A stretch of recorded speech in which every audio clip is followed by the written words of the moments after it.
Yo, what is up, YouTube? This is Josh with American AF Dumpster Rentals in Dallas. It is 6:45 a.m. I am on my way to pick up my truck, and I just had a quick thought, man. You know, yesterday somebody posted on the group, and it was recently taken down, or pretty quickly taken down. Somebody posted on the group a conversation between him as the business owner and his customer. And I'm not here to point fingers at him. I'm not here to talk about him in particular. I'm here to talk about the mindset of, are you the type of business owner that you would want to do business with? Let's talk about that, because think about the people that you do business with on a regular basis. And why do you do business with them? I'm on my way to pick up my truck out of my mechanic shop. And let me tell you, that mechanic, the guy who owns it and his brothers, they all three of them own the business, and they used to be my old landlords, and I've talked about them on the channel before, because now they've sold the business where I used to rent at, the first lot that I used to rent at in Ferris, and they sold that building, they sold the property, and they moved to another place where they're just like in one of those industrial complexes with multiple trucking companies that have that are mechanic shops for the big trucks. And I can go to any other one that's nearby, but I stick with these guys. And the reason is, I do business with them because I know they're going to take care of me. I know that every time I give him a call, he will move heaven and earth to help me out. He will make changes in his schedule. I had that one breakdown where I posted a video on it, and they came out and they helped me on the side of the road, almost an hour away from their shop. And they were able to get me back on the road. I do business with them because they make me feel important as a customer. They make me feel like my success is their success. And I'm loyal to that kind of business. I do business with people like Keystone, again, because Keystone makes me feel like I'm not just another number. And they're happy to see me succeed. Obviously, if I succeed, I will continue to do business with them, which will be better for them as well. But they just genuinely want to help. So I do business with people like that. I really do business with people that treat me like an actual customer, that treat me like I'm one of their best customers. I'm the top customer, even if I'm the lowest customer on the totem pole. I do business with people like DRS, and this is not a sponsored video. I'm not talking about companies that I'm sponsored by at all. I do business with people like DRS. Jeremy himself is like a personal friend to me. I do business with people that really help me succeed, but ultimately I do business with people based on relationships. And Eric Love is going to be the MC for the Lone Star Dumpster Showcase in November 11th and 12th, by the way.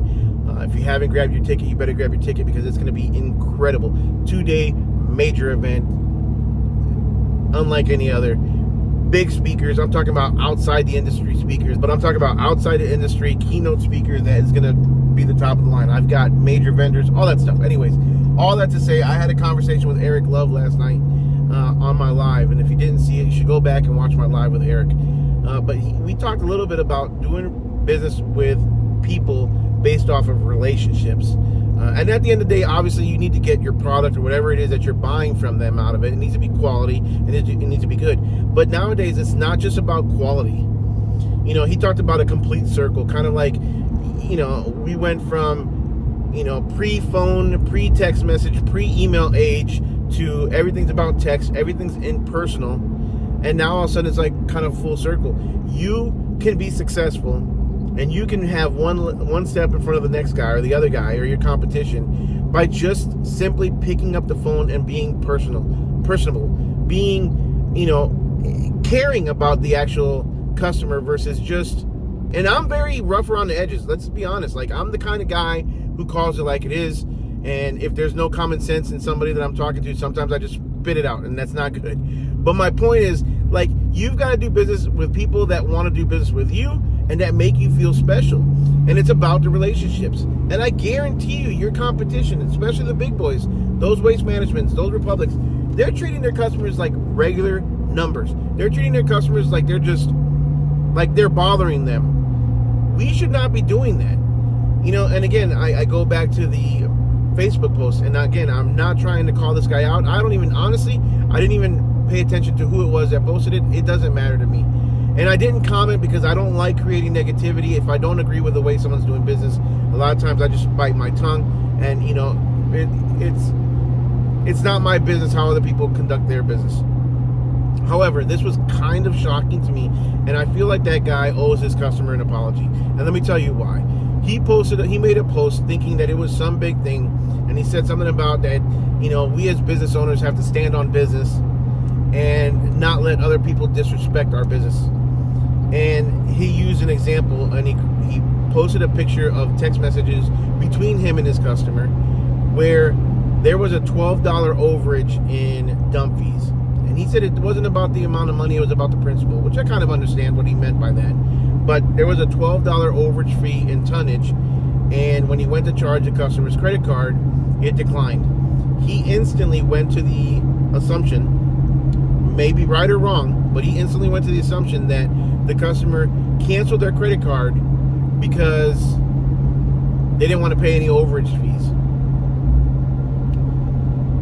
I don't know if I would have jumped to that conclusion right away, because honestly, there's a lot of customers that I have, and it's happened in the past. I wouldn't say a lot, but there are customers that literally have to turn on what they spend. Maybe they've been scammed in the past. Maybe they've had unauthorized charges on their account. So they literally want to turn on every single purchase. Somehow their bank or whatever it is, credit union, allows them to say, okay, I'm about to be charged $12 in the next 15 minutes.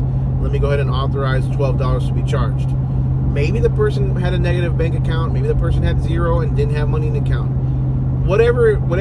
Maybe the person just didn't respond. Maybe the person's credit card expired. I don't know. Whatever the issue is, instead of giving the person the benefit of the doubt, he pretty aggressively asked for the $12, and apparently the guy didn't respond back within enough time.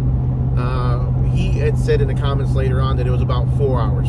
So the customer didn't respond back within 4 hours. So he sent an immediate follow-up text message, very aggressive, saying that if you don't pay me my $12, if you don't Zelle me my $12 in the next 24 hours, I'm going to dump the next can in front of your yard. I'm not sure if he had a second can or that he was talking about somebody else's can or dumpster. I don't know. But that he was going to dump some trash in this guy's front yard. And he's not going to, and he literally put in the text message, I'm not going to let the customer or anybody disrespect my business this way by canceling a credit card so they don't get charged overage. Now, I feel he may have disrespected the customer. Let's be honest. Like, bro, if you're watching this, I am not knocking you whatsoever. You do you. But I'm just using this as an example that sometimes, we've got to do things for the customer. We've got to be the kind of business that we would want to do business with. And I would never want to do business with you. Let's be honest, bro. Like, after that text message, maybe you're having a bad day. I get it. I 1000% get it, because sometimes I go off on people that don't deserve to be gone off on, and I feel shitty about it. I feel terrible about it afterwards, and it is what it is. But I try to use every experience as a learning experience so that next time I bite my tongue a little bit longer.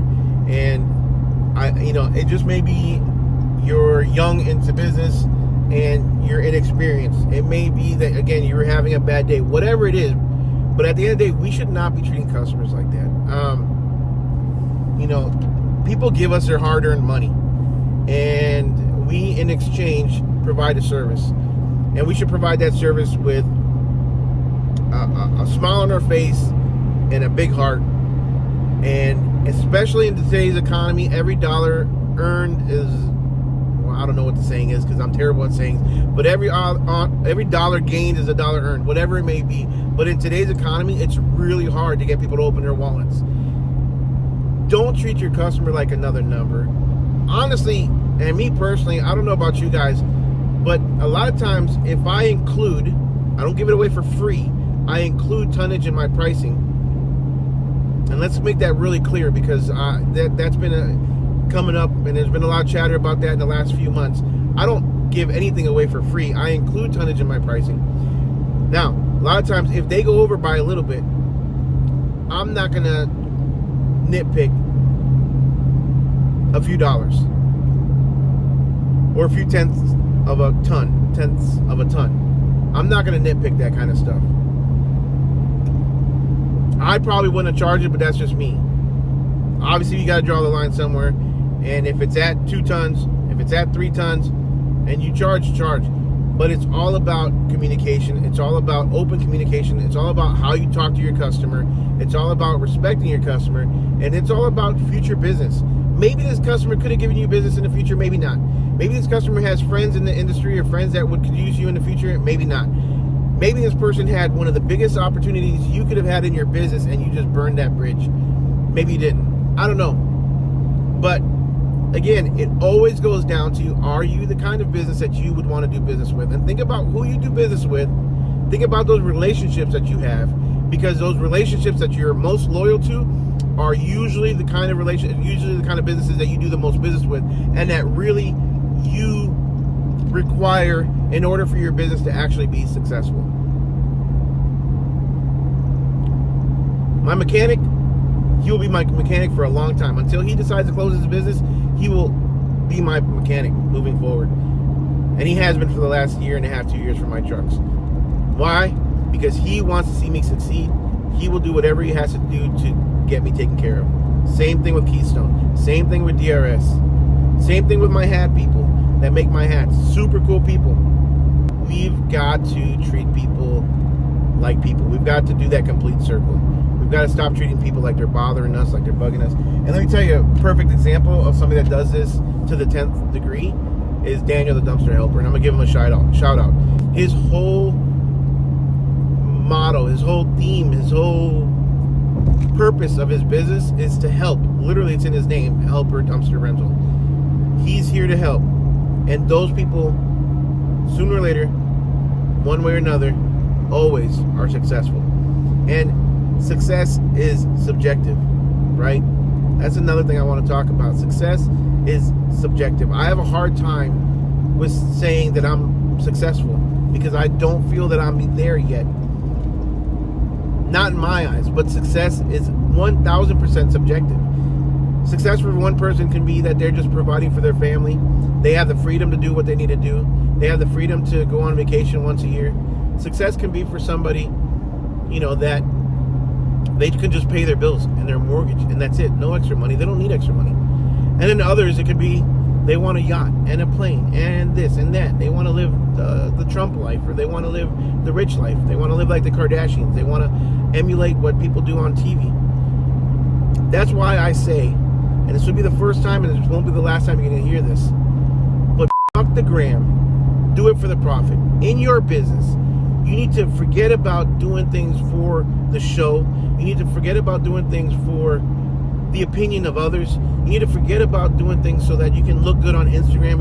And I say that in the general context, not technically look good on Instagram, but the thought of doing it for the gram, the thought of doing it for other people's opinions, all that, throw it out the window. Do it for the profit. You've got to do profit over appearance, guys. At the end of the day, there's so many things that you see online, or so many people that you see online. Again, like, let's say Ty Lopez or all these other people that are really big into throwing these lavish parties, and they say, oh, you can make money overnight and all this other bullshit.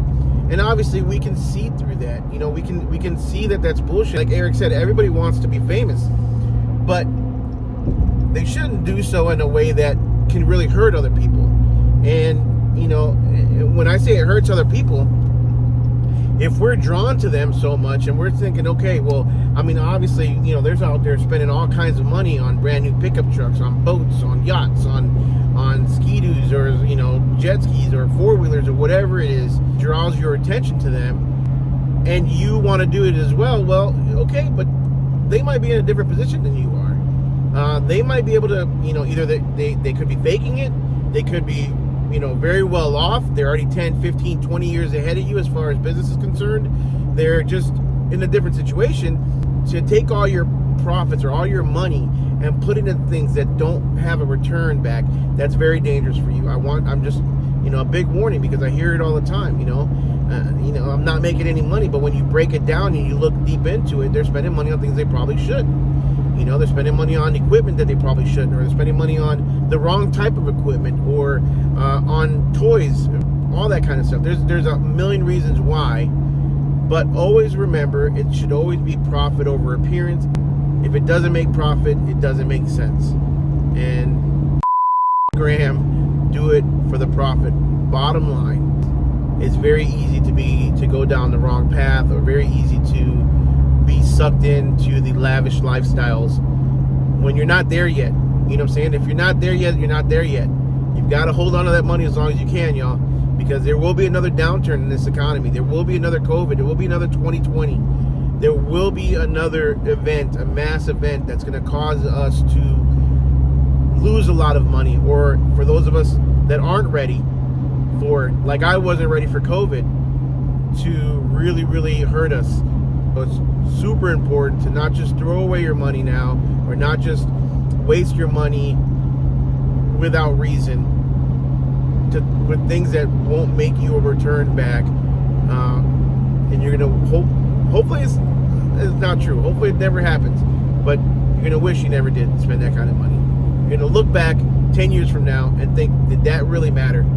You know, could I have done different with that money? Could I have invested it? Could I have put it into stocks? Could I have put it into whatever else? A high yield savings account? Could I have put it into more assets into my business? Could I have put it into a different type of industry? Could I put it into real estate? Could I put it into something that would make me a return versus something that would make me look good?